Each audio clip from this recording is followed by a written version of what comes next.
Здравейте!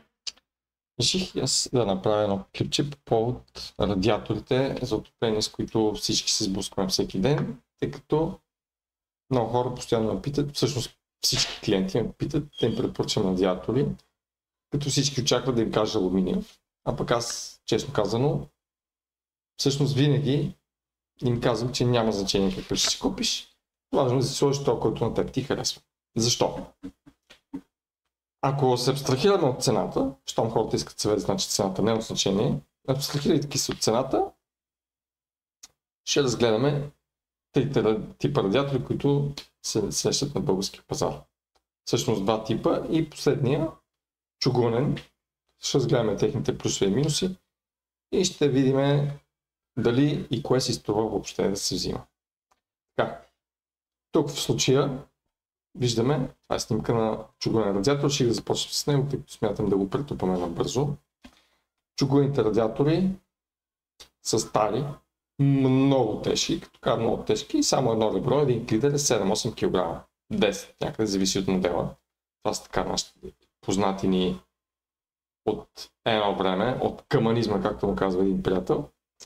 От каманизма са останали тия хубави железни чугунени радиатори, чугунени всъщност, не железни, чугунени, които един радиатор тежи средно около 100 кг. Свалял съм такива, които са по 150 и 200 кг. Не сам, с колеги, защото това нещо пипане няма. Много хора, особено старите хора, твърдят, че това са възможно най-добрите радиатори. Това е възможно много спорно мнение. Сега, защо е спорно мнението, защо са добри радиаторите и защо са лоши радиаторите? Най-големият плюс е, че си тежат на местото. Демек, като го сложиш, няма мръдне. Обаче от тук нататък, нали за какво говорим. Така, един глидер на един такъв радиатор отделя горе-долу толкова топлина, колкото е един глидер на един алуминиев радиатор или горе-долу колкото същия размер, ако сложите панелен радиатор. Това, че е чугунен, го прави много дебело стенен, което значи, че това нещо гниене няма. И реално радиатори на по 70-80 години такива сме изхвърляли много, най-много, нали, ако системата е била с много ръждане, ще се запушат, нали, или да заплачат, който се лекува с промиване, но всъщност нали, да, съживява се. Но как ще го промиеш, за да го свалиш до банята и да го занесеш? Нали, какво да ви кажа? Аз не бих се хванал. Или ще взема толкова пари, че по-добре да ви взема да ви сложа нов радиатор. Така, много хора твърдят, че тия радиатори греели най-много и така нататък. Това е абсолютно лъжа. Те просто събират голямо количество вода в себе си и тая вода, тъй като чугуна не предлага такъв добър топлообмен като алуминия, примерно, има нужда от повече вода да мине през него, за да отдаде топлина. Така че въобще топлодаването е същото, но за сметка на това се използва много по-голямо количество вода, което да премине през глидера, за да може тази вода, докато си тръгне, да отдаде топлина и да се охлади.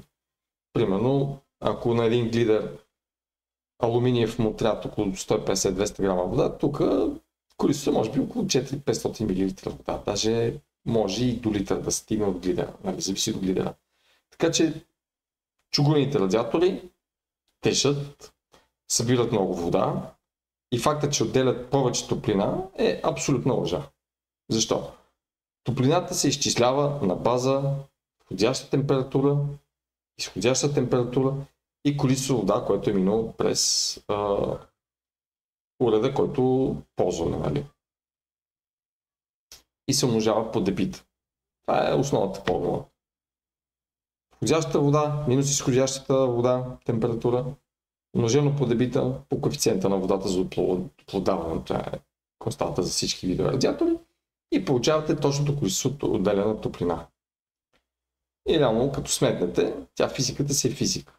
Всички, които са слагали радиатори, са пресметнали да сложат правилния радиатор. Тоест, ако ви трябва 2 кВт радиатор в стаята, вие ще сложите 2 кВт и чугунен, и алуминиев, и панелен.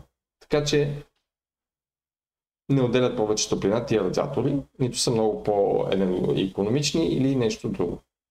Просто са тежки и са стари и едно време било ефтини ги прави, защото чугун се прави от въглерод и желязо. Нали, не е нужно да слагаш алуминий, скъпи, редки метали, ценни, полуценни метали и така нататък. Нали. Затова чугуна взимайте, изхвърлите и въобще не го мислете. Да не кажа, че ако имате сили да си го занесете до вторичните, ще си платите труда, нали, монтажа на един радиатор, може би. Зависи. Така. Като цяло, чугунени, бягайте от тях.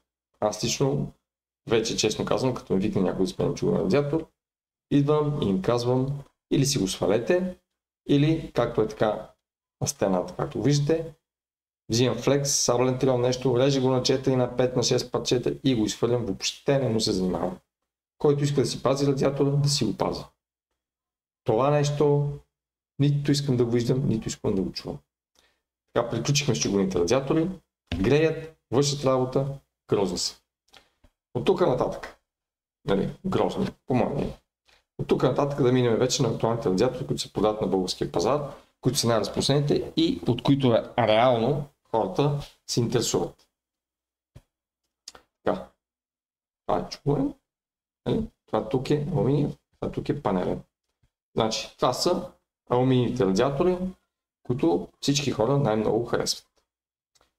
Така, защо казвам аз, че няма значение да сложите панелен или алуминиев радиатор, а реално по-добре сложете това, което ви хареса повече на външен вид.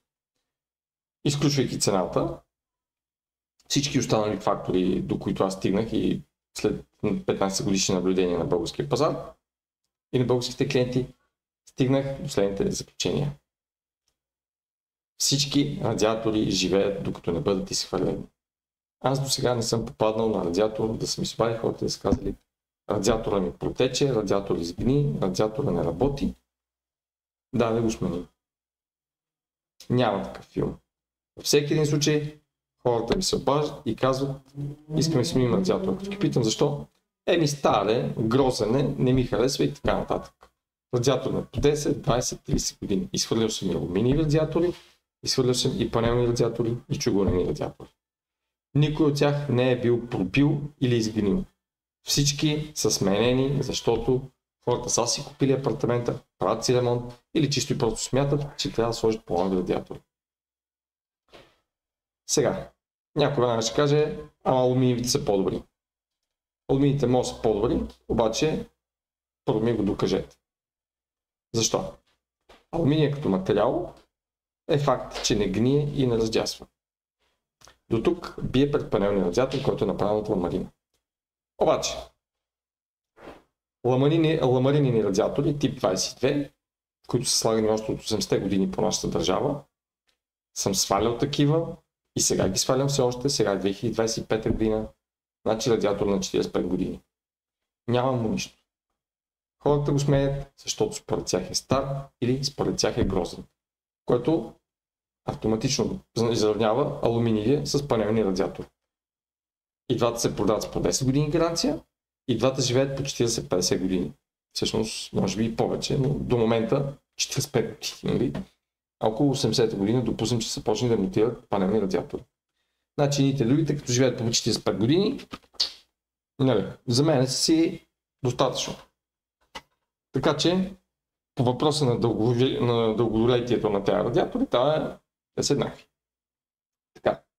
Оттам нататък топлоотдаването. Веднага много колеги, хора, които също лично познавам, съм спорил с тях и те ми казват така. Нали, някой се участва с мен, други не. Така, алуминия като материал предава много по-добре топлина. Много по-добре предава и отдава повече топлина. По принцип, ако се опитваме да охладиме нещо, алуминия по-добре ще предава топлината. Факт.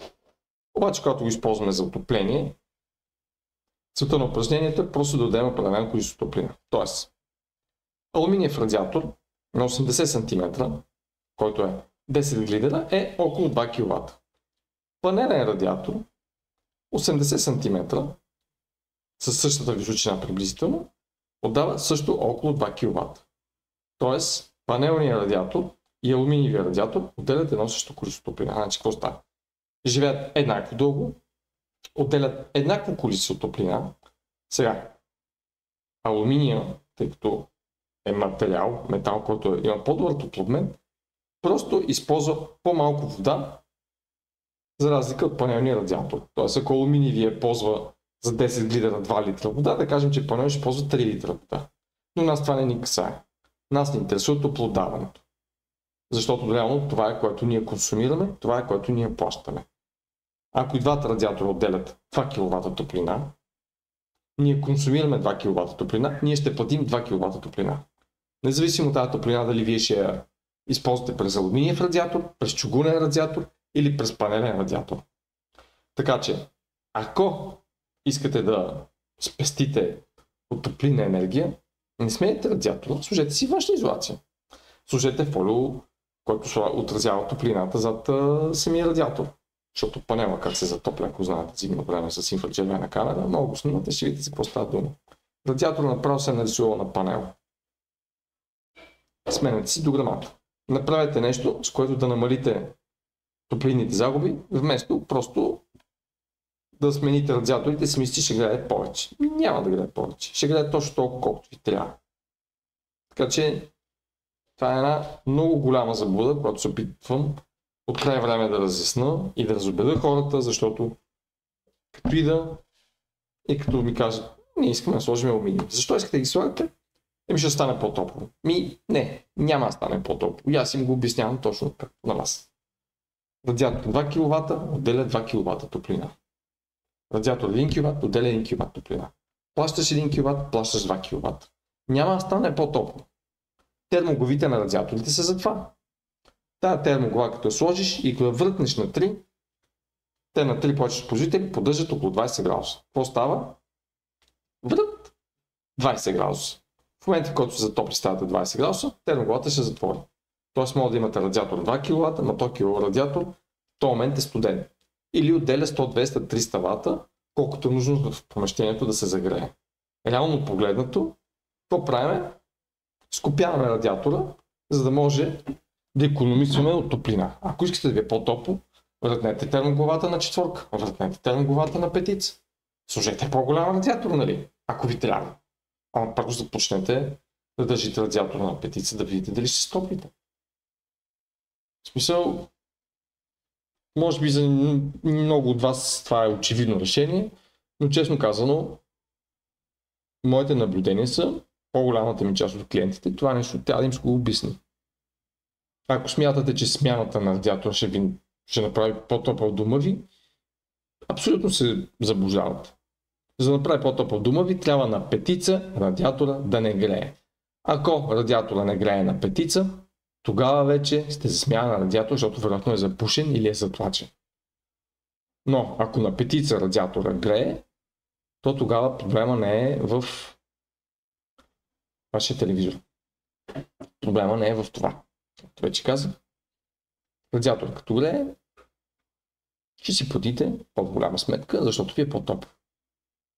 Нали. Сега много относително никой какво очаква повече да грее, защото вие дори да сложите радиатор с 20 глидера, който да дава 4 кВт и да го съвърнете термоглавата на двойка, и то няма да даде 4 кВт топлина, защото вие няма да искате да си платите.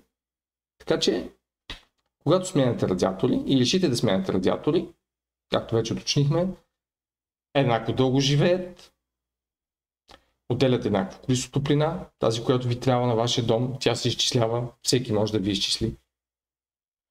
Формулата е според зависи от външната изолация, има ли изолация, няма ли изолация и така нататък, то се изчислява всичко. Примерно за обикновен апартамент един колега смята 50 вата на кубичен метър. Аз смятам към 30, когато има изолация и дограма, даже към 25. В общи линии за един хол 2 кВт, 2 кВт е малко радиатор, за една стая и киловат и половина понякога е достатъчно. Киловат и половина трябва да ви предупредя, че радиаторите изглеждат доста малки и някой от вас може да се стресне и да си каже, този радиатор е малък, надали ще ме грее. Ваше право да си вземете и малко по-голям радиатор. Но не си мислете, че като сложите много голям радиатор и като му въртнете кранчето, ще се стоплите. Нека бъдем реалисти. За да се стоплите, ви трябва голям топлообмен. А когато затворите кранчето, радиатор има, топлообмен няма. Нали? Сега да уточним нещо друго. Доста често ме питат хората, нормално ли е радиатора да е студен в долния край или да е студен наполовина. Напълно е нормално и обяснявам защо. Както всички сме учили в училище, 7, 8 клас някъде, може би един Господ знае, както и да е, всеки, който спомня, топлината бяга нагоре, студа бяга надолу. Тоест, когато имате вода, течаща през радиатора, какво става? Топлата вода се издига нагоре и само по-студената вода, тя е по-плътна, слиза надолу. И водата отгоре, докато слезе от горния кран, ето тук, отгоре вляво, както виждате, долу вдясно, където излиза водата от радиатора, топлата вода се задържа в горния край и докато слезе додолу и да излезе през този кран, водата се охлажда, т.е. тя отдава топлината в помещението и си тръгва студена вода. Т.е. примерно около 25, може би 30 градуса. Нали, във вашето помещение вие гоните 20 градуса, тя влиза да кажем 50 градуса и тия 50 градуса, докато си тръгне водата от радиатора, стават само около 20-25 градуса, 30. Тоест, нали, водата отдава поне 20 градуса от себе си и си тръгва охладена. По същия въпрос веднъж ме попитаха, нормално ли е едната тръба на парното да е топла, другата да е студена. Ами нормално е. По едната тръба идва топлата вода, която влиза в радиатора, а по другата тръба излиза студената вода и нормално съответно втората тръба да е по-студена. Защото някои хора казват, концепта ли двете са топли, и трябва, ама не са, защото не трябва. Какво да правиш? Физика. Не може да пребориш, не може да застреляш. Тя си е там. Искаш, не искаш, слугуваш. Като математиката. Може ти харесва, ама тя така, че е така, така е. Както уточнихме, живота им е еднакъв, топлодаването им е еднакво за един и същ размер. Външният вид им е различен. Това е алуминиев радиатор, така изглежда панелен радиатор. Честно казано, на мен панелните ми харесват повече. Въпрос на вкус. Просто предпочитам да гледам един цял панел, вместо да гледам така тия алуминиеви радиатори на парчета. Все едно е събиран като лего. Малко мен лично не ми харесва. Но въпрос на вкус. Ако очаквате едното да надживее другото, значи очаквате да станете столетници. Защото, както казах, до сега, където съм ходил и съм сменил радиатори, единствената причина вече за 15 години, която чувам, като питам хората, защо сменят радиаторите, винаги отговорът е един и същ.